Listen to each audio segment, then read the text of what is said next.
Tanınmış yazıcı Seyran Səxavətin Azərbaycan təhsili ölüb və yerdədir. Onu da yerdən götürən lazımdır ifadəsinə zamanla yəqin ki, haqq qazandıranların sayı artacaq.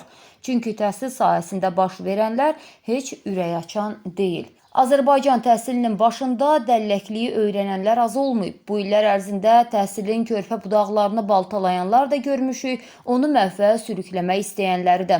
Təhsil isə millətin gələcəyidirsə, deməli onlar millətin gələcəyini şikəst etmək istəyənlərdir. Təhsilə düşmən kəsilənlərdir. Bir xəbər mediaya müraciət edən Füzuli rayonu 33 nömrəli tam orta ümumi təhsil məktəbinin direktoru Hallacova Mədinə haqsızlığa uğradığını deyir. Ətraflı şərh vermədən direktora problemi kimlər tərəfindən yaradıldığını, hansı maddə ilə ittiham olunduğunu öz dilindən eşidək. Salam, çox hörmətli Azərbaycan Respublikasının İnsan Hüquqları üzrə müvəkkili Səbinə xanım Əliyeva. Bugün sizə müraciət edən Hallacova Mədinə Məhəmməd qızı Füzuli rayon Kərimbəli kənd sakiniyəm. Bildirmək istəyirəm ki, mən 6 may 2026 tarixdə işimlə Azərbaycan Respublikasının Əmək Məcəlləsinin 70-ci bəndi ilə azad olunmuşam. Və əlavə olaraq bildirmək istəyirəm ki, mən Füzuli rayon 33 saylı tam orta məktəbin direktor səlahiyyətlərimin icrasından azad olmuşam ki, hansı ki, o məktəbdə Füzuli rayon müvəqqəti məskunlaşmış məcburi köçkünlərin yaşadığı ərazidə yerləşir. Hal-hazırda hüquqlarını qoruduğumuz təşkilatın bir insan hüquqları olduğu üçün missiyası. Orada məcburi köçkünlərə də xüsusi diqqət və qayğı ayırırsınız. Əlavə edim ki, orada 8 əlil uşağa mən təhsil alması ilə bağlı cənab nazir nazir müavini cənab İdris İsayevə təklif vermişəm. Ərazidə əlil uşaqların təhsil hüquqlarının bərpası üçün, dəstəyi üçün təklif kimi vermişəm və bəyənilib dəstək olunubdur. Dəfələrlə 3 dəfə cənab nazir Emin Əmrullayevin qəbulunda olmuşam. Məktəbin problemlərini dilə gətirmişəm, inventarizasiyasını dilə gətirmişəm və çox sağ olsun ki, cənab Emin Əmrullayev həmişə bizim məktəbi diqqətində saxlayıb və lazım olan köməkliyi göstərmişdir. Və orada mənim xitam məsələmdə məsələ kimi qoyulub mənim Facebook üzərindən çıxışlarım və bildirmək istəyirəm ki, mən artıq 2012-dən üzü bəri demək olar ki, mən artıq 2026-ya qədər təhsil sistemində çalışıram və müəllim olaraq da hüquqlarım pozulduqda, ikinci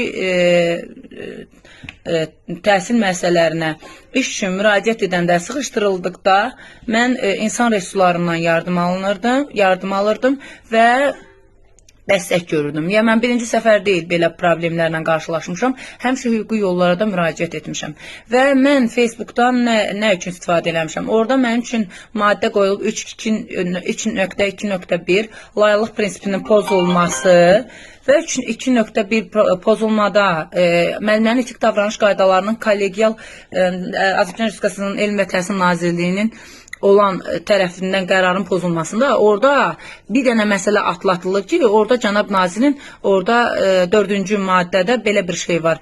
Hər bir təhsil verən insan hüquqlarını qoruyan, bütün beynəlxalq və dövlətin qanunvericiliyinə uyğun olaraq insan hüquqlarını qorumağa borcludular. Yəni, bu da deməkdir ki, mənim Facebook üzərindən çıxışım öz hüquqlarımı və işçilərimin hüquqları olubdur. Burada tənqidi münasibət, təhqir səsləndirilməyib, bir şey olmayıbdır. Əlavə olaraq mənim hüquqlarım işçi olaraq pozulub. Belə ki, mən 3 mart tarixində mənim deməli müddətli müqaviləm öz qüvvəsini itirmiş və bununla bağlı xüsusi təhsil sektoruna mən dəfələrlə müraciət etmişdim ki, mənim müqaviləmdə problem var və uzadılacaq və yaxud uzadılmayacaq, mən bilim. Əmək müqaviləmin də ümumiyyətlə maddəsində verilir ki, bu müqavilə 1 il müddətinə qüvvədədir və qüvvəyə salındıqda, həmən dönəmə qüvvəyə salındıqda, həmən gündən, yox, qüvvəyə salınmadıqda, digər günə qüvvəyə salındıqda isə həmin gündən işə başlasın. Və bu ərəfələrdə mən Füzuli rayon təhsil sektoruna məsələ ilə bağlı Bakı şəhərində, yəni Məktəbəqədər Ümumi Təhsil Agentliyinə getməli olduğumu bildirmişəm və icazə vermələrini tələb etmişəm.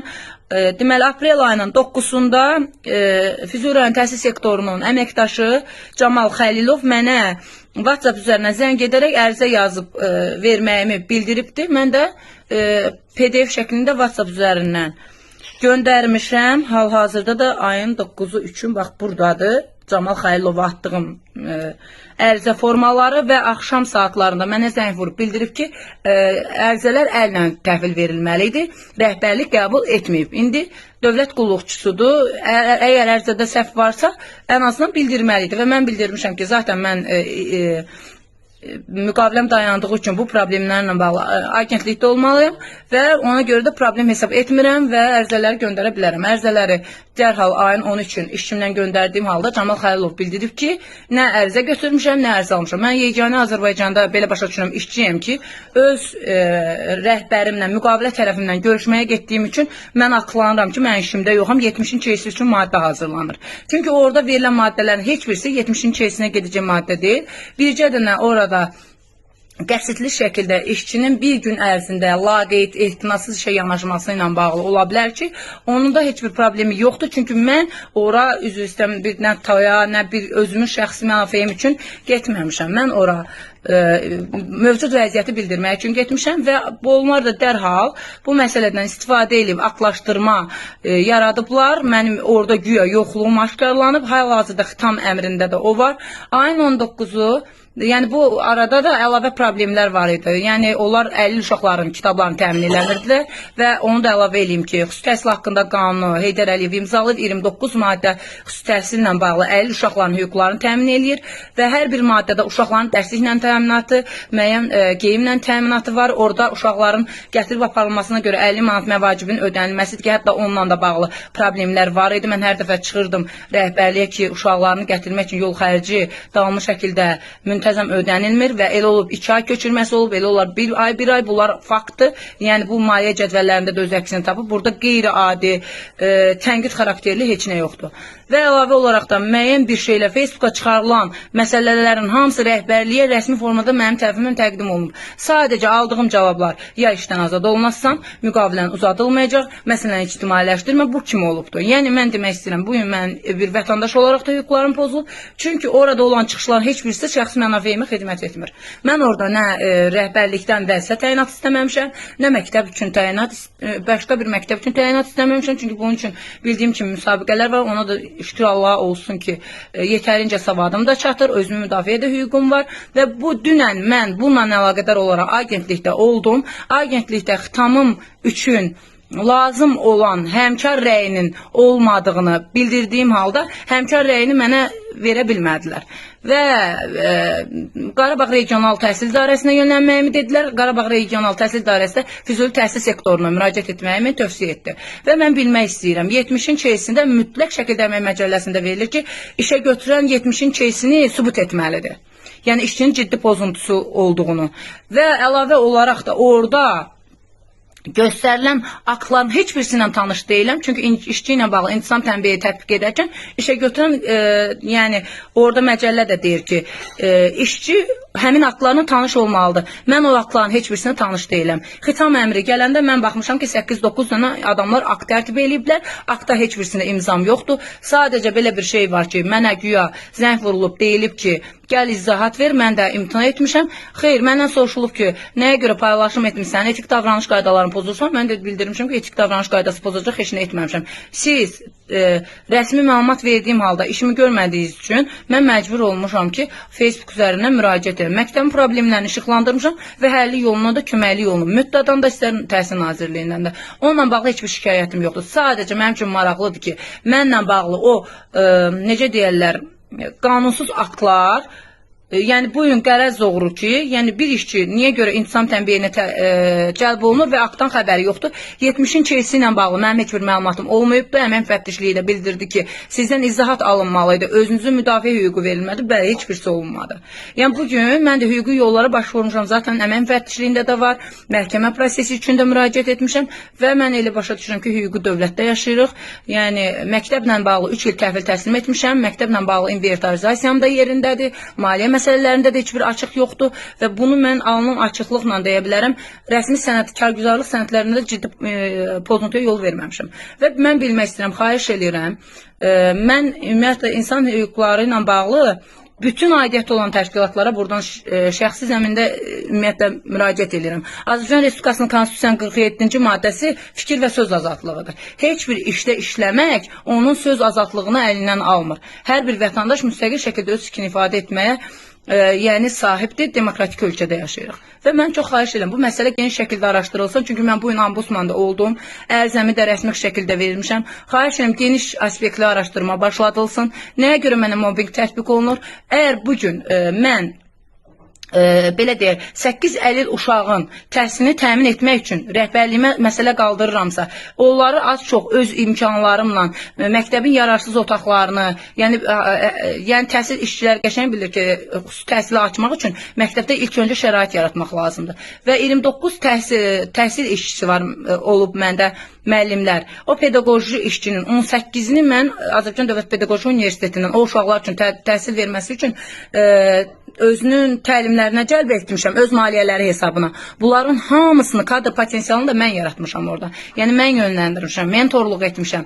Uşağın olan problemlərini mən həll eləmişəm, dərslikləri mən həll eləmişəm. Halbuki Heydər Əliyevin xüsusi təhsil haqqında imzaladığı qanuna əsasən ən axırıncı maddədə o hansı maddələrin ki pozulması birbaşa məsuliyyət yaradır. İndi sual verirəm.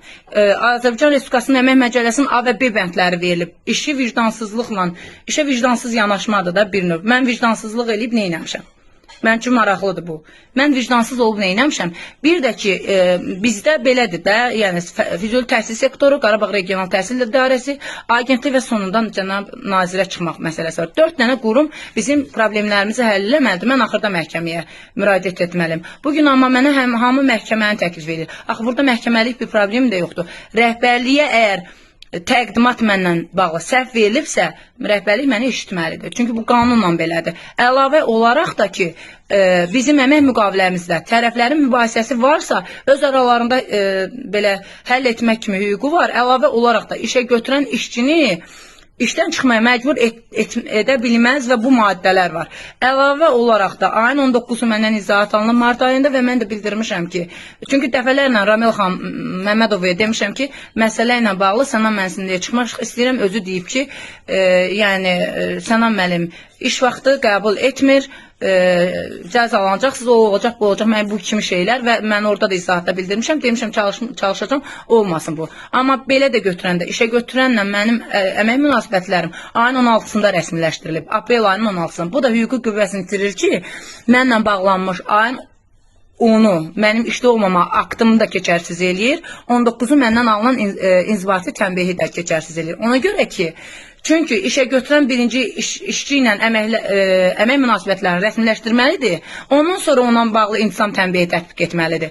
Çünki mən əmək müqaviləmə tabe şəxsəm, mən orada onunla bağlı baxıram ki, əmək müqaviləm dayanıb və mənim narahatçılığım da ondan idi ki, mən 46 nəfərə rəhbərlik eləyən şəxsəm. Mən bu gün özümü düşünə bilmərəm. O 46 nəfərin maliyyə məsələsini düşünməliyəm ki, bu insanların sabah mən əmək haqqısını ödəmək üçün mənim hüququm olacaqmı? Və yaxud da sabah hər hansı bir işçi işdən çıxmaq üçün mənim əmr səlahiyyətim varmı üzərimdə? Xeyr.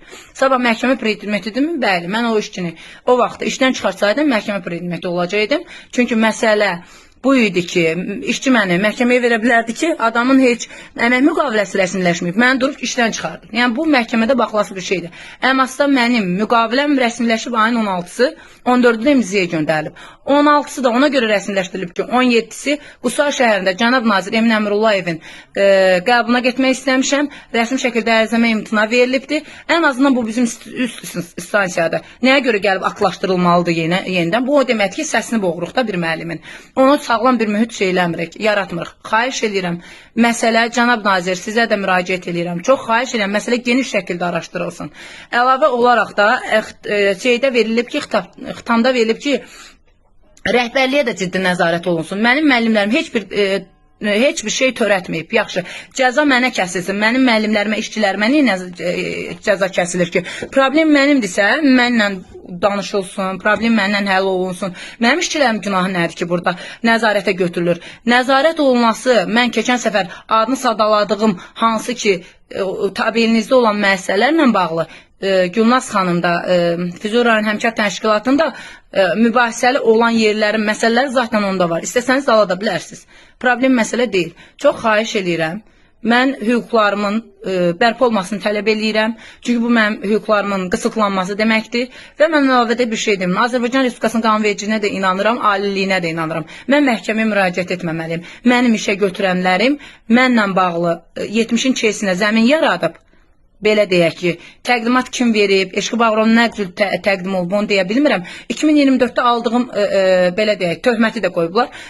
Onu da deyim ki, Azərbaycan Respublikasının Əmək Məcəlləsinə uyğun olaraq töhmətin 6 ay qüvvəsi var. 6 aydan sonra zaten öz qüvvəsini itirir və 6 aydan sonra töhmət verilən şəxsə fəxri fərman da verilə bilər. Əgər mən də sual verirəm, bugün əgər vicdansızlıqla damğalanıramsa, orada verilib ki, işin ahəngi pozulub mən olmadığım müddətdə. Mən olmadığım müddətdə işin ahəngi nə pozulubdur? Nə baş verib? O aqda axı bir dənə şagirdin o davamiyyətsizliyində problem olduğu ortaya çıxıbdır, onun uşaqdır. O da problem deyildi. Mənim orada müavinlərim var idi. İzahata alınmalıydı. Ən əsası. Yəni orada da bir ciddi pozuntu olmayıb. Ona görə ciddi pozuntu olmayıb ki, yenə də deyirəm, bugün vicdansız bir rəhbər əlil uşağın kitabını təmin etməməlidir. Əgər edirsə, deməli onun vicdan anlayışı var. Ən azından onun vicdan anlayışı var.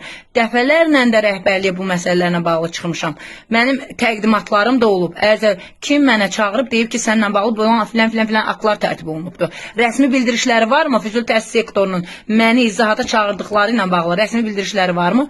Xeyr. Bu gün hər hansı bir aktla bir müəssisənin müdürünü, bir müəllimi 15 illik təhsilə əmək sərf eləmiş bir müəllimin müəllimliyin üzərinə xətt çəkmək nə deməkdir? Onun əlindən qələmi almaq, onun şagirdlərinin sevgisindən azad eləmək nə dərəcədə düzdür?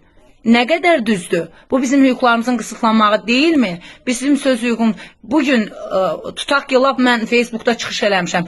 Məktəb dövlət idarəsidir və məktəb binası təmin olunmağı, uşağın ən yaxşı yerdə təhsil alması onun hüququdur. Mən ona köməklik göstərmişəm. Şəxsim üçün nəsə istəməmişəm ki, mən sabah orada, bugün orada çalışmıram. Amma orada olan mövcud problemlər həllini tapılsa, o uşaqlara xidmət üçün, o dövlət binasını və dövlət binası üçün yəni verilibdir. Mənim burada nə problemim var, mən bilmirəm. Nəyə görə? İctimailəşdirmişəm, məsələn, digər həmkarlarımın nüfuzuna xələl gətirəcək. Nə demişəm? Nəyi əsaslandırdılar? Hansı o dediyim yerlər araşdırıldı, yoxlamalar aparıldı, əsaslandırıldı ki, mən orada nəysə əsassız çıxış eləmişəm. Mənim şəxsən ayın 10, oktyabr ayının 10-unda mənim müəssisəmə daxil olmaq istəyən məktəb direktoru mənim özümün gördüyümdür. Mənim işçilərimin gördüyüdür. Bir məktəb direktoru, əmirsiz bir məktəb direktorunu yoxlaya bilməz. Özü də ştatın işçi olduğu halda. Özü də bağça müdürü ilə bir yerdə. Özümdən danışıram indi. Çox xahiş edirəm. Məsələ nəzarətə götürülsün. Aidiyyatı qurumlar, vətəndaş hüquqlarını qoruyan bütün təşkilatlara buradan müraciət edirəm. Xahiş edirəm, hüquqlarım bərpa olunsun mənim. Mən işçi kimi heç bir hüququmdan, müdafiə hüququmdan istifadə edə bilməmişəm. Bilmirəm, cənab nazirədə hansı formatda təqdim olunuram, necə təqdim olunuram. Çox xahiş edirəm. 11-ci sinifimizin şagirdləri belə zəng vurub məndən, müəllimə Möhkəmov falan. Bugün bir uşağın son zənginə motivasiyasını salmaq, bir məktəbin motivasiyasını salmaq, nə deməkdir bu? Yəni, nə deməkdir? Bu hansı cəza mexanizmidir? Lap yaxşı, məhkəmə ilə də mən bərpa oluram. Nə oldu? Nə əldə elədik? Hansısa qanunsuzluğun qarşısı alındı mı? Sual verirəm, oldu mu belə bir şey? Çox xahiş edirəm. Məsələ çox geniş şəkildə, geniş aspektlə araşdırılsın, məsələ öz həllini tapsın.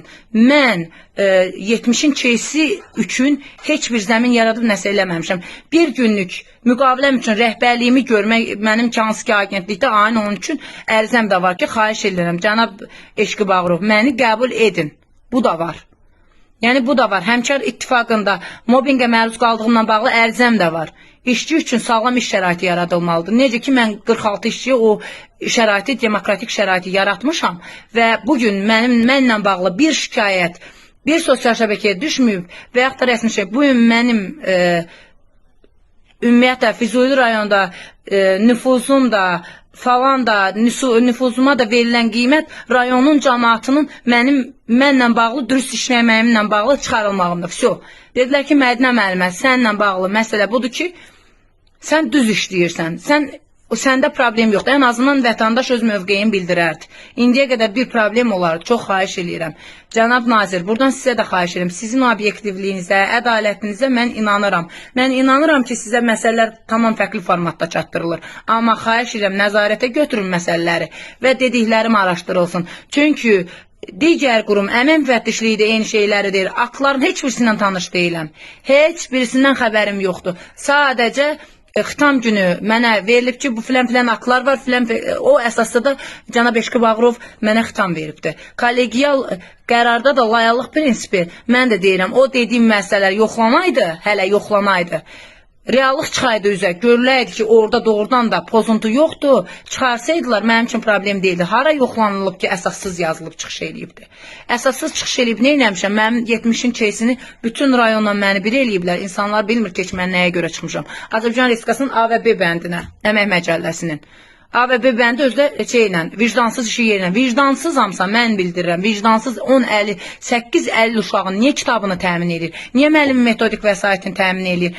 Niyə o uşaqlarla bağlı əlavə öz cibindən materiallar alır? Niyə məktəbin yararsız sinif otağını gözəlləşdirir ki, orada xüsusi təhsil üçün yaxşı şərait qursun? Bunları niyə eləyir? Niyə fəhləliyini eləyir bir məktəbin? Bax, onu bilmək istəyirəm. Nəyə görə tez bir göz qırpımında mənim qurumum mənim əməyimin üstündən belə xətt çəkdi? Bax, onu bilmək istəyirəm, onun cavabını bilmək istəyirəm ki, mən 2 müəllimlik təhsili almışam və çox üzr istəyirəm, buradan müəllimlərimdən çox incimişəm. Ona görə ki, məktəb mənəviyyat yayır, vicdanlı olmaq yayır, müəllim dürüst olmağı öyrədir uşağa. Deməli, mən müəllimlərimdən inciməliyəm, 2 müəllimin övladıyam. Mən müəllimlərimdən inciyirəm ki, məni dürüst yetişdiriblər. Dürüst, vicdanlı yetişdiriblər. Bax, buna görə üzr istəyirəm onlardan. Onlardan da çox inciyəm ki, kəs mənə belə tərbiyə verməzdilər. Mən də gözümü yumardım, qulağımı yumardım. Bugün mənə qarşı haqsızlıq olunur və nazirlik bilə-bilə gözünü yum, gözünü də yum, qulağını da yum. Araşdırmasını aparmır. Mən agentlikdən tələb edirəm. Deyirəm, aktların heç birisindən tanış deyiləm. Cəza kəsilsin, demirəm kəsilməsin. Bu məsələnin həlli yolu deyil. Amma bir müəllimin 15 ilin üstünə 70-in keysi ilə xətt çəkmək, mən onu məhkəmə yolu ilə eləyəcəm. Amma gəlin görək, nəyə görə mən bir dənə gənc müəllimlə bir neçə gənc müəllimin o müəllimliyə olan ümidini söndürək. Niyə söndürək? Cənab nazir, özünüz bildirdiniz ki, hərə bir dənə cəmiyyətdən daş atsa müəllimə, əlinə bir telefon olub, müəllimi çəksə, heç kim müəllim olmaq istəməyəcək. İnandırım ki, mənim timsalımda mən bugün çox peşmançılıq çəkirəm ki, mən 2 dənə təhsili sırf müəllimlik üzrə almışam. Çox peşmanam, həqiqətən çox peşmanam ki, bugün böyük bir haqsızlığa uğramışam və aidiyyatı qurumların hamısı gözün qulağını tıxıyıbdır. Özdə mən bugün ümidi İnsan hüquqlarında, əmək müfəttişliyində axtarıram. Nəyə görə? Nəyə görə? Onların hamısını yetişdirən müəllimdir. Onlar mənim haqqımda qərar verəcək adamları o vəzifələrə getməyə əlindən qələm tutan müəllimdir. Nəyə görə mənim nazirliyim bugün bir gənc müəllimə sahib çıxmır, haqqı tapdalanan müəllimə sahib çıxmır, mən onu bilmək istəyirəm.